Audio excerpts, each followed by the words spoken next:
And we're live. Hi guys, I'm Mike. This is F1 Fanatics and welcome back to the F1 Weekly News Show live stream every Friday around about lunchtime-ish. Obviously, we are around kind of that 12:30 time.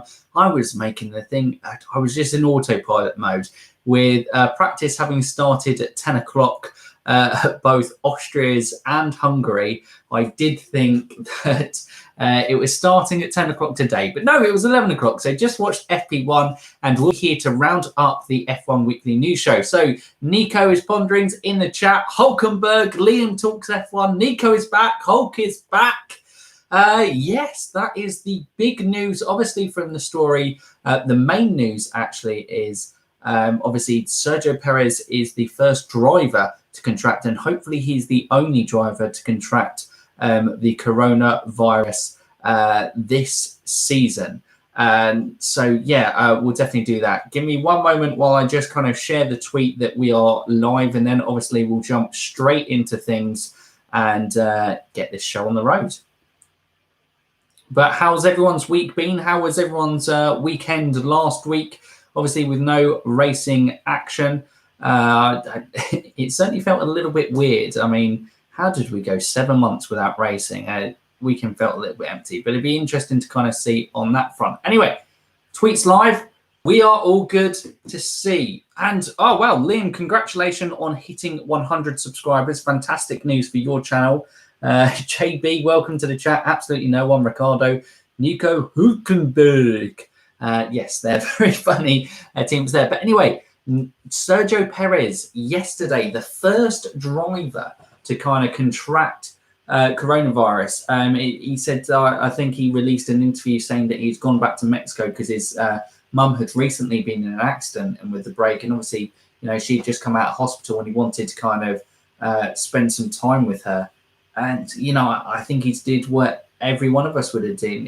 If our mum was kind of, has been in a serious accident, we'd want to see her and kind of check on her being okay. And, he's come back and he's contracted the virus. And it's, it's absolutely gutting for Checo.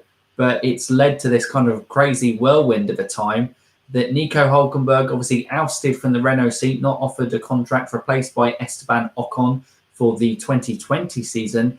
And he has got the opportunity to race this weekend at least. It might be 2, it may even be 3 races for Nico Hulkenberg to prove. And if he gets a podium, maybe he makes somebody take a look at him and goes, you know what, we want Nico Hulkenberg permanently back in from there. Mr. Storm, hi, welcome to the chat. Welcome to the chat. Josh, Albon going to get a podium this weekend. Good to see that you'll be nice and positive. Alexander Albon, JB will definitely, I think, back you up. I'm feeling positive about Alexander's hopes this weekend. I guess probably getting some initial thoughts seeing JB there. I feel bad for Checo, even though he's had some decent results. Those 3 weekends, there was more potential. Yeah, this is the opportunity that a driver outside of the Lewis Hamiltons, the Sebastian Vettels of the world dream of. Being in a car that is just brilliant to have. And obviously, being a copy of the 2019 Mercedes and what we've seen so far, that Racing Point looks an incredible car this season. And, it's something that Sergio Perez has probably been hoping for all his career, to be able to drive a car that good. And 3 races into the season, he's missing at least 1, if, like I said, not potentially 3 races, which... would be absolutely gutting for the poor bloke. But, F1 is a ruthless. I think they were saying it on the FP1 coverage. I think Ted was saying it. First of all, we've got to say we hope, Checo makes a full recovery and this doesn't impact his season too much. But, it goes from replacements. Gutierrez was potentially in there. Nico Hulkenberg. Obviously, there's Stoffel van Dorn. Nick de Vries were names mentioned, being thrown, mixing the hat. Kind of ridiculous ones of Rosberg, Jenson Button, Mika Hakkinen, I think. So I've seen a few kind of joking around of making returns on that. And then obviously Will Buxton, I think, suggested some of the IndyCar guys. That would have been difficult, obviously, with travel restrictions on there. But it just opened up this whole one. But Nico Hulkenberg is back in F1, and I think a lot of people are very happy with that. I know Nico is a very popular driver. I know, obviously, I gave Nico a lot of criticism, I think, at the back end. No, not criticism, but I was like, you know what? The guy's had 10 years in F1. You can't really moan too much that he's out of a seat. And, you know, he's had his shot in F1. But for Racing Point, I think Nico Hulkenberg was definitely the best option. Only missed 3 races, technically, with how obviously this season has developed with coronavirus. So, yeah, he's only missed 3 races. Still think, obviously, the mould for the car for himself wouldn't be ideal. But, yeah, I think he's certainly a guy who can naturally jump into that car and get some decent points for Racing Point this weekend with the car. JB asking, do you have any idea what will happen fantasy? A lot of people have asked this, actually. I don't know, honestly. I presume that Sergio, if you have Sergio Perez, it becomes a straight swap for Nico Hulkenberg. For me, I was going to use my wild card in fantasy next week anyway. So I've taken out, and I've actually put in Kimi Räikkönen because I think he would be a solid points return. I know, obviously, the Alpha looks a terrible car, but in terms of fantasy, he looks a pretty solid pick on that one. But yeah, I have no idea what happens there. Some predictions for the race from Liam Talks F1. Hamilton first, Bottas 2, Verstappen 3, pole Hamilton and fastest lap Hamilton. But I hope that Hulk gets a good result. I think that's probably fair in how it goes from there. Matthew Rivera saying it was a no-brainer. Yeah, I do honestly think it was there. And again, we're seeing at Silverstone starting to do upgrades. Renault have brought upgrades for the weekend. McLaren have brought upgrades for the weekend. And you can't take too much from practice. But early signs are, I don't know if, and not obviously to be a pun on Carlos Sainz, but yeah, early sign with McLaren, their pace doesn't actually look relatively that good. And Charles Leclerc actually put in a very good lap in FP1 as well. So maybe the Ferrari might have some, well, in hands of shot. Vettel didn't get out actually in the end, did he? I didn't actually see what was the problem with there. But yeah, how Williams hasn't had points, I don't know. Williams haven't had points just because I think they have a Haas problem. We've spoken about it last year, where they've got good one-lap pace in the car, but they suddenly struggling to kind of translate it from there. Red Bulls look comfortable. Albon podium. There is no way that Alexander Albon is finishing ahead of Max Verstappen unless he crashes out of this Grand Prix. Josh is playing around on that front. But yeah, I think it's going to be an interesting weekend with a lot of upgrades coming in. I think Hamilton has had brought in the upgraded MG UK for this weekend over fears for reliability. I don't know if that kind of brings any... I don't think that brings any more fear to anyone. Hamilton was a favourite anyway this weekend. Does now with a more reliable MG UK just mean that he's pretty much got it in the bag? Hi to Fergus from the Understeer podcast. Fantastic on there. Mike, when Albon exists from JB. Is Albon's career over? What, Nico Rosberg?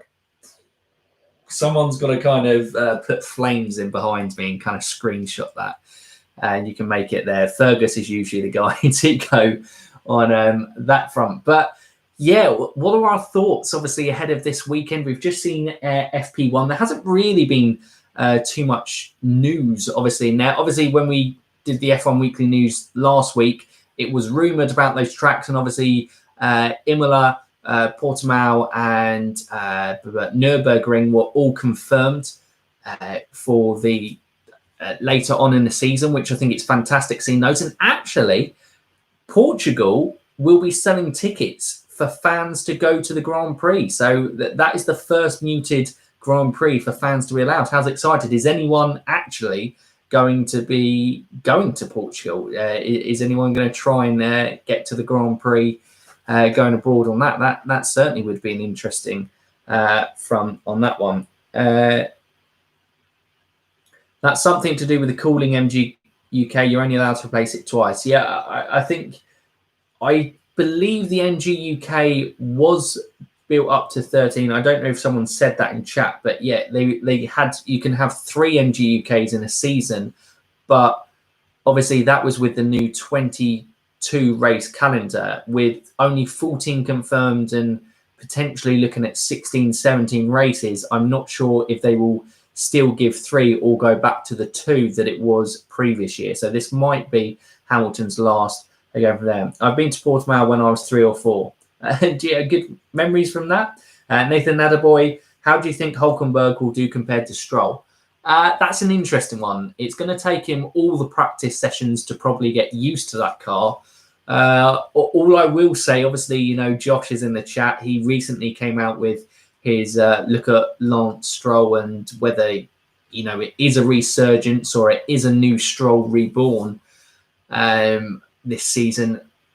Yeah, I think it's far too early to say. But if Lance Stroll gets beaten by Nico Hulkenberg in the Racing Point this weekend, it doesn't look good on Lance. So I'm not sure how he will do.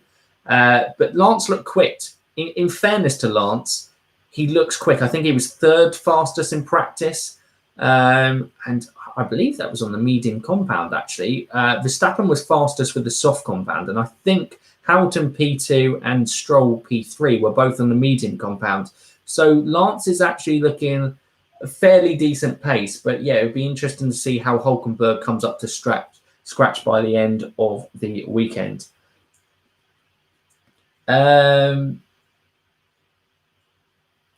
Right, I'm trying to decipher. Sorry, my confused look was JB's message in the chat. No, gone there. Matthew Rivera.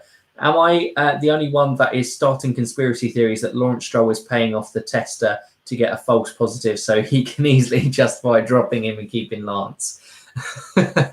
Oh, look, Matthew's coming in on F1 conspiracies. I think we rumoured that on F1 Fantasy Weekly once in terms of look, as much as Lawrence has invested basically a huge amount of money into Lance's career, yeah, I don't think they can go from that front on there. Appy, thank you for coming into the chat. Alf gets Nico.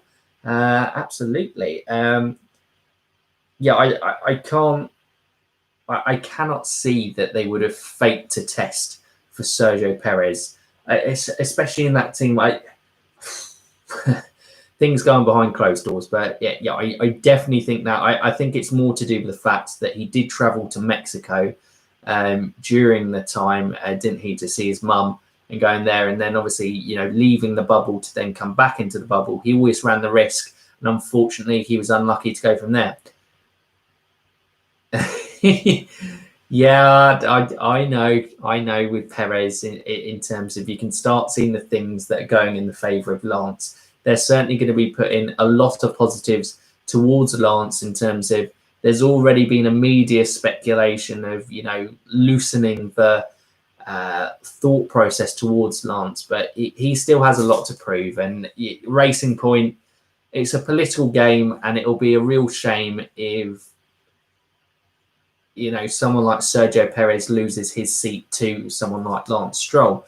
But yeah, early signings from practice. What are people's thoughts? Do you think there's any early favourites? The Red Bull actually looked like it was handling better this weekend. Yes, that definitely means that Perez is better than Stroll. Stroll will never leave this team in 100 years. Well, I think he might be dead in 100 years unless they've suddenly found a way to kind of prolong life beyond that. But go from there. In my opinion, FP1 and FP2 means nothing. They do mean nothing, correct, because everyone's running different race sims. Everyone's running different programs, getting car setups. You know, you're not really seeing a car's true performance until qualifying, and even essentially probably until race, because, you know, someone can qualify well but have no race pace, and obviously that's where you always go on that front. So yeah, go from there. Ansha is awesome. He went to see his mum, but he shouldn't have dined at a crowded restaurant and taken pictures with fans. Yeah, obviously I did see that. So look, he's put himself at risk in this situation. He's still unlucky that he's caught it, but he's put himself in an environment where he could get risked. He said that he followed all the FIA procedures in place. So we obviously aren't privy to that, and you'd assume he's not lying, although you wouldn't openly say that I've disobeyed FIA orders and now I've contracted coronavirus. But yeah, I get you that. Obviously, those pictures, they don't look great on Sergio Perez on that front. F2 practice is on. Love that intro. Yeah, the F2 intro is very good. And it's got Alex Brundle and Alex Jacks back this weekend on the commentary team. So that certainly will be fantastic on that front. But yeah, early signs, I'm not sure. I think Renault are quietly looking quite good with their upgrade. And I would say, if anything, Renault are ahead of McLaren actually in the car front, which I think is the opposite, because a lot of people think that McLaren are ahead, obviously with those positive results in Austria. But yeah, I think that's going to be a really interesting one, certainly this weekend, to see who comes out on top of there. And well, yeah, obviously the natural big story will be how will Nico Hulkenberg do this season. But is there any stories that anyone else has picked up on that front? I think it was a fairly quiet. Yeah, it was a fairly quiet week in terms of F1 news. There wasn't really any major stories other than obviously Ferrari coming out and openly saying that obviously their car's wrong. They were talking about it obviously during FP1 in terms of, it's major kind of whammies for, I think was what Crofty was using for Ferrari. Obviously, they anticipated in having their engine that was legal last year.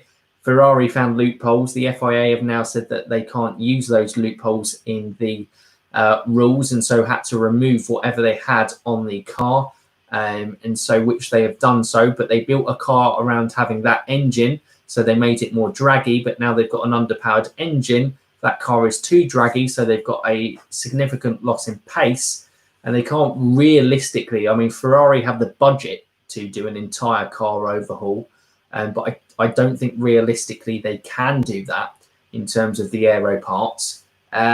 It's definitely going to be difficult there. Who's better as a commentator, Alex Brundle, Alice Powell, or ex-Matty G? Other than the fact I can't eat a cheesy wrap.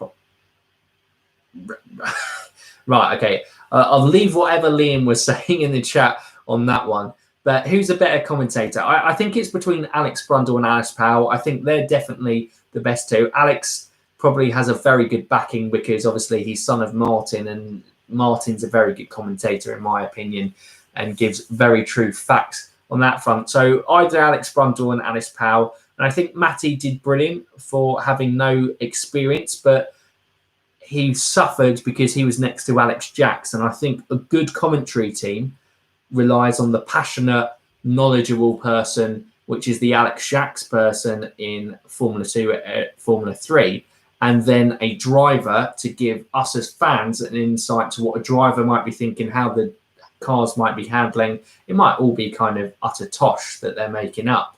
But, that's the pairing that works well. So definitely go on that front. Do you think Red Bull, Ferrari or McLaren will be able to challenge Mercedes next year? Not a chance. Because the chassis is frozen and obviously the engine, I think the engines are frozen as well, which is the major hindrance to Ferrari at the moment. I think it is a struggle. Red Bull, I just haven't seen enough from Red Bull. Max 100% can challenge Mercedes. And Red Bull are a developing team. So maybe they're not going to do well for 2020, but they might have a title championship contender with Max Verstappen in the 2021 season. Out of those three teams that you've mentioned, Nathan, that is the only ones that I can possibly see, only driver that I can possibly see getting anywhere near, because obviously he's the only one who's come close to splitting Mercedes over the course of the season so far. But Red Bull can't challenge them as a constructor because Albon's not strong enough yet to do that on that front. McLaren, it's a big ask. Obviously, the Mercedes engine will push forward, but if they were in Racing Point's position with the Renault engine, then I would say that McLaren could challenge Mercedes. At the moment, I think McLaren's position would maybe catapult them to where Racing Point are currently, but they still won't be able to compete with Mercedes, and probably slower than Racing Point. So hope that answers your question, Nathan. Max Verstappen is the only one I can see challenging Mercedes next year. Anchit is awesome. What's terrifying is that Lewis didn't downplay Mercedes' pace on Friday. Yeah, Mercedes. I mean, Mercedes, ever since testing this year, have basically just been blasé about, we've got the best car on the grid, we're quick, we're just turning up to win this here. No problem, JB. I hope you had a good lunch. What did you have for lunch? Thanks for coming back into the chat on that front. The cars aren't going to change next year, so it's going to be a boring year next year, but 2020 we'll see. Well, they can still change. Obviously, you're seeing this weekend that there are still upgrades being brought to the cars, like Renault have brought upgrades, McLaren have brought upgrades. I believe Williams have brought upgrades as well. I think it was an aero upgrade. They did say it was a power upgrade, so I don't know whether that's something that they got from Mercedes in terms of that front. It may be interesting. I think they've got a chassis problem in terms of optimizing their performance there. So Williams still might struggle to score points. But yeah, the cars are going to change next year. They're just going to be not fundamentally changing. There'll just be improvements on there. And if there's one team who've proven over the last few years that they're very good at the development race, it is Red Bull. So technically 2021 should, like I say, play into their favour and goes from there. Will Mercedes have 100% race win? If they do not retire from a single race this year, like both drivers, then yes. Potentially, actually, because Verstappen's proven that he can beat Bottas. So it all relies on Hamilton. And if Hamilton has an off day, which is very rarely the case from that, 100% win isn't good for F1. You have to admire it as Mercedes that they've built a car that could potentially win 100% of races and go invincible throughout the season, which I believe no one has done, have they? Because McLaren were close to it in '88, but Senna retired, didn't he, from a race? So no team in the history of the sport, I believe, have won 100% of the races. So that would have been an incredible achievement to add to an already impressive amount of stats that are in the favour of Mercedes. I suppose, obviously, the Hockenheim 2019, Austria 2018, Spain 2016, possibly from there. Check your Twitter, Mike. Oh no, what have you done? I can't find it. Oh, you've sent me it. Have you in there? Thank you, Fergus. Let me see. Can I share that on the live stream in terms of I'm useless. Obviously, we're not on Streamlabs, but let me see if I can get there.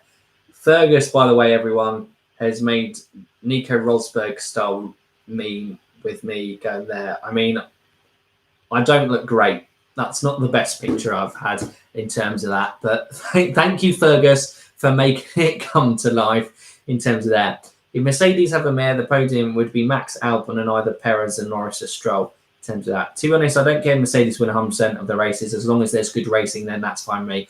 I think, obviously, we want to see different race winners. We want to see different people win the championships. But if we look at everything, probably from third downwards, it's brilliant racing in Formula One, and some of the closest racing that we've had for years in terms of positions on the grid, strategy calls, driver performances, drivers really making the difference in that midfield, like Racing Point, McLaren, Renault, Ferrari, Haas, even when they kind of brought in the strategy call there.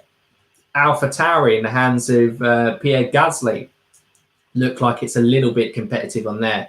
So definitely, you can look at the front and go, the action's not great. But if you actually look at the racing that we're getting in Formula One, I think we've had some brilliant action, certainly this year in that front. Sorry, can be asked to cut out the background. No problem, Fergus. In terms of that. Could this be a chance for Maiden? I mean, it's certainly a chance. That Racing Point is very good this season. So it's certainly... it's certainly because it's possible. Sorry, I've just looked at the comment after. JB is trolling me in the chat with Mike. Here are 10 reasons why Albon doesn't deserve a Red Bull seat. I don't think I could come up with 10 reasons, but I definitely think that it's not that he doesn't deserve it. Probably not. He's not one of the top 10 drivers in the grid, so I think the top drivers on the grid deserve the top seats.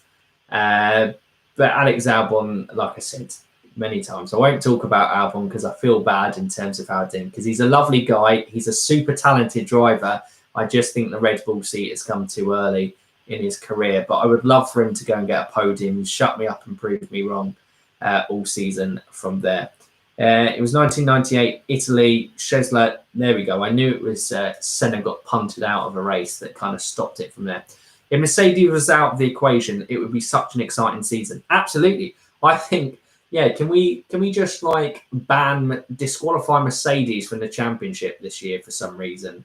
Find a reason to kind of ban them, because it would be brilliant, because Red Bull, have their problems as well. Red Bull has other problems than their driver choices. They do, but their driver choices is one of those problems in my books. Their engine is probably an issue because Honda are still playing catch up. Their aero department, for some reason, they've taken a risk. I was looking at this actually, that Red Bull have, where the suspension is in the nose, is a lot deeper than a lot of F1 cars and a lot deeper than what the RB15 was. So that's quite a fundamental, flaw in the, well, not a flaw, but quite a big risk to make in it. So they've made a lot of changes. So obviously there, but when you make a lot of changes to a car, it helps having an experienced driver to help kind of quickly go from that. Josh is back. back on home and go. It's boring when you always know who's going to win. The other drivers should start an alliance and crash Lewis out at the start of every race. Thank you, Haley. Haley's ways of improving Formula One. In terms of that, Lewis Hamilton to be crashed out and start the race. Poor Lewis, hey, getting ganged up. All he wants is to break Michael Schumacher's records. Is that too much to ask? Although I've become more of a passionate fan. To be honest, out of F1 series I've been watching 2017 onwards, this might be the most exciting start. It's certainly got a very good. I mean, Austria is a fantastic racetrack to start the calendar. That certainly helps, and obviously, from 2019 onwards, from Austria onwards, we had a very kind of good season. The first half of the season was a little bit tame to begin with. So the benefit of having those first few races cancelled has probably massively played into the 2020 season in terms of that. Albon will lead the alliance. Unbelievable, yeah. Albon and Lewis certainly, I don't imagine, get on well on track. Take away Mercedes, the field looks pretty decent so far. Yeah, I couldn't agree more. Get it trending, hashtag Lewis crash out. No, you are not. Haley is in the other room, gate crashing this. You are not starting a crash campaign to go from there. Oh, look, instant. Who's that crashed out? Is that Markelov or is it Alessi who's just crashed out in F2 practice? Looks like the two Prema boys are leading at the front in Schumacher and Schwartzman. Interesting on that one. Maybe we need to have the Mercs start off on wet tyres. I mean, that would certainly be the thing that could make it more challenging from there. Mike is a hater. All right, Fergus, calm down with your troll comments in there. Markelov is having a horrible season. Yeah. I mean, poor lad, he's been brought back with his experience, and HWA Race Labs certainly haven't had the best of kind of racing in there. I think the F2 and F3 are going to be brilliant actually this weekend as well. Certainly should be some fantastic races at Silverstone and there. So I hope you're all going to tune in for the F2 and F3 is there. It's not a hater, just passionate. Absolutely, JB. You know it's right. You know it's true. And anyway, guys, I think we've mainly covered the main news stories, unless there's obviously... I know most people don't want it, but reverse grids. No reverse grids. It's just artificial, and I don't think it really...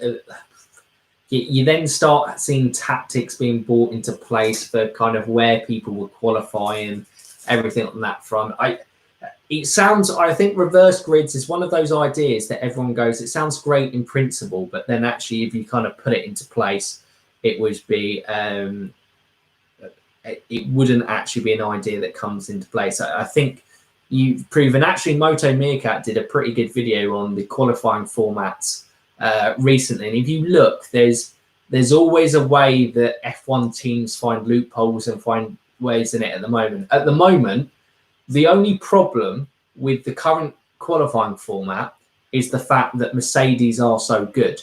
So obviously, the faster cars, there's such disparity between cars. With the 2022 rules coming in, this qualifying format should realistically come into its own because the cars' gap should be closer and there should be more mix-up, so more pressure about making the times in terms of there. I don't think going on there and reverse grid races, no.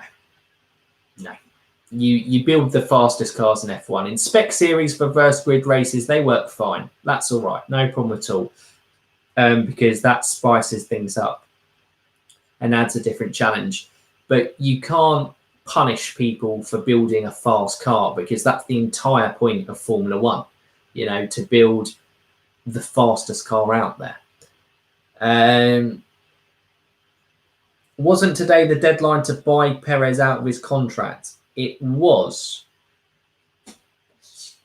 if you believe the news reports, that he would have to have been ousted from his contract pre the 31st of July and therefore expecting an announcement of Sebastian Vettel next week.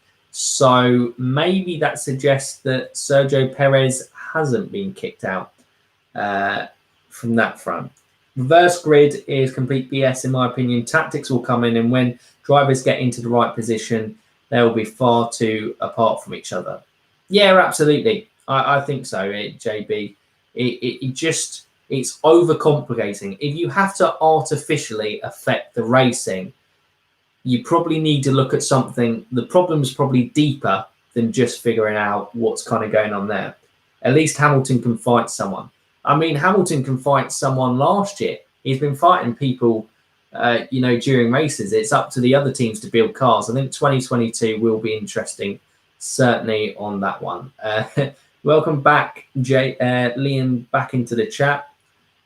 I'd like to see the Q2 tyre rule gotten rid of. Absolutely. The Q2 tyre rule is a bit stupid. I mean, Sergio Perez has been one of the big benefiters from that. But, last year, when it was clearly more beneficial to be on medium to hard compound during the race. I think Mexico was one of those races, actually, that Sergio massively benefited from qualifying around P11 or something like that, where the McLarens and Renaults had to start on softs and then they had to do a two-stop rather than the one-stop strategy that Perez could do. So I suppose it goes from there, but yeah, less aero is the solution for better races. Yeah, I mean, that's why they're simplifying the aero rules and making them more prescriptive in 2022. So making less complicated aero, definitely, because obviously all the aero is designed about clean air hitting the front wing. So obviously, if you're following close and you've got all these complicated winglets that we had, was it 2017, 2018, that you had these monstrosities of kind of front wings in there? It was... it certainly was never going to affect racing in a positive way. Stroll kicked out. A girl can dream. Sorry, Carola. A girl can dream, certainly. But like I say, you don't get a billionaire by making sentimental decisions. But we'll come and see where we go on. kind of Lance Stroll.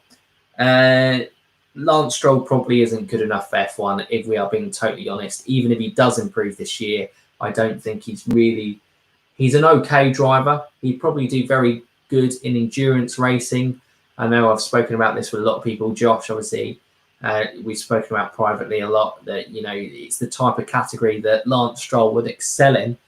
But yeah, if we're talking about kind of the best F1 drivers, but F1's never been the best group of drivers. There's always politics involved. There's always paid drivers involved, like some good paid drivers, some bad paid drivers. You know, there's always going to be these things that are going to make it difficult. No, Stroll's world champion material. Thank you for that introduction, Josh. The sarcasm reeked off that one. Dash should be banned because Mercedes are too dominant as it is. Should DAS be banned? It's banned by 2021, so it can only really be used this season. And I don't think it's a major advantage for them. I think it's minuscule difference that they were thinking might make the difference. I don't think Mercedes, when they designed DAS, realised how poorly Red Bull and Ferrari would develop for this season. Yeah, exactly. That is true, Carola. Even with Stroll, you have a much stronger... Like, Stroll is a very competent driver. You know, he's a talented guy in himself. You know, even with Lawrence Stroll having all the money, there's plenty of guys we see in the feeder series who have financial backing who are absolutely god-awful. You know, Lance Stroll actually does have a bit about him. There is talent behind Lance Stroll. Whether it's F1 worthy talent is another discussion all from there. But yeah, certainly going from there. Ben Barnacote is a GT3 driver, likely meaning he won't be carrying on too long due to money. Yeah, probably not. Obviously, yeah, Inam Ahmed was probably the big news in the feeder series with dropping out on that front. Arian Raj, quick question. I have Perez in my fantasy team. Will I get points for Hulkenberg instead of Perez? No idea on that front. They haven't made an announcement on that. Obviously, Tab 11's come in on that front as well. I've taken him out just to be safe because even with Hulkenberg coming in, and even as good as that Racing Point car is, how well will he do over the course? Is he likely to make a mistake being rusty? He's a little bit kind of, yeah, off the mark compared to where other drivers are, comparatively with 3 races under their belt and a whole kind of pre-season of testing and simulator work as well, where Nico Hulkenberg would have done some stuff, but certainly would be coming in raw to this. So I took him out for Kimi Raikkonen and, well, Sergio Perez out, and I'm using my wild card next week. So, yeah, I definitely don't know about from there. Stroll is decent enough for F1, in my opinion. The reason why he gets so much stick is because his dad brought him into F1 way too early when there. Absolutely. I would say if you think Alexander Albon is good enough for F1, then you think Lance Stroll is good enough for F1 in my books. Lance Stroll and Alex Albon are a similar sort of level of driver to me. And I think they will be good competitive midfield drivers, just not that elite top level for a top team. That would be what I'd say on that front. So I agree with you in that front. If we were grouping together the top 20 drivers in the world, no, Stroll wouldn't be good enough in that. But yeah, Stroll is certainly decent enough. He's decent for Formula One, but if he got replaced next year by a junior like a Dan Ticktum, Mick Schumacher, Robert Schwartzman, would I be up in arms about it? No, I wouldn't in terms of that. The messages I'm going to get when Albon gets a podium. I know, mate. Look, you're going to get, you know, the messages you're going to get when Lance Stroll gets that podium. Hey, Josh, that's going to be good from there. Who would I pair with Verstappen? I would go experience, and I would, well, number one, I'd try and bring in Sebastian Vettel. I don't believe this kind of absolute rubbish that you can't have 2 alpha drivers in the same team. I think it's the type of thing that you need to drive Red Bull back up to the top. They certainly need that level there. Outside of that, I think Sergio Perez, Kevin Magnussen, Nico Hulkenberg would certainly be guys there. I mean, Nico Hulkenberg would have to impress. The reason I rule out Nico Hulkenberg before from that Red Bull seat is just because when he's given opportunities, he's had enough opportunities in his career that he hasn't been able to capitalise and maximise results, which is what he would have to do in that Red Bull seat. For me, Magnussen and Perez are guys who are kind of good quality, certainly good enough for that second driver, wouldn't challenge Max, but would be a hell of a lot closer than Alexander Albon. So that would be who I would pair with Verstappen colour. Yeah, I mean, I agreed with Gasly being dropped. He wasn't good enough for that Red Bull seat, and that's the harsh realities. But like I've said many times before with them, you always throw me under the bus here because you always bring Alexander Albon up to kind of have a chat in here. Alexander Albon and Gasly are both young drivers. I think the best drivers, we've only really seen it in Lewis Hamilton or the special talents. So like Lewis Hamilton, Sebastian Vettel's, Max Verstappen's, Charles Leclerc's of the world, they've been able to go from a year in a lower team, or in Lewis's case, just went straight into a championship winning car. But you've got to remember back in 2007, they could have a lot more testing in the car. And Lewis had a lot of testing in that car pre-getting into it. But yeah, those are the type of guys that I think you can jump straight up to it. With Albon and Gasly, I think both very talented drivers within their own regards, but they need to be given time to settle in the sport, learn development skills, learn how to drive an F1 car, learn the tracks, learn their best driving styles for the tracks in terms of that, learn what it's like to operate within the environment of Formula One. And Red Bull have the perfect team.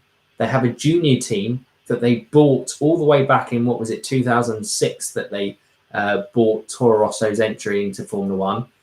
Basically a place to put their juniors. So why they've decided recently, well, I know why, because Daniel Ricciardo stitched them up and left the team. But that was their fault, clearly, for making Daniel Ricciardo feel that he wasn't part of the team or wanted to be part of that project anymore. But yeah, why they decided to suddenly start promoting their juniors too early is beyond me. Why they've made this kind of bizarre decision.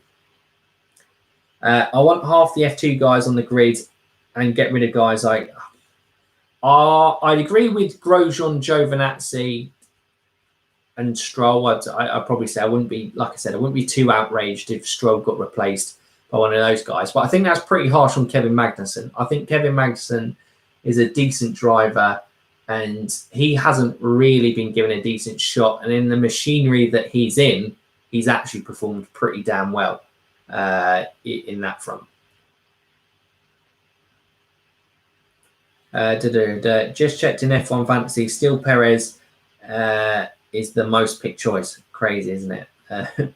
In terms of that. The Red Bull is very tricky to drive. Either Alex or Max crash it every session. I feel Gasly and Alex are really good at AlphaTauri in a low pressure, easier car. Absolutely, actually. And that's where they should be.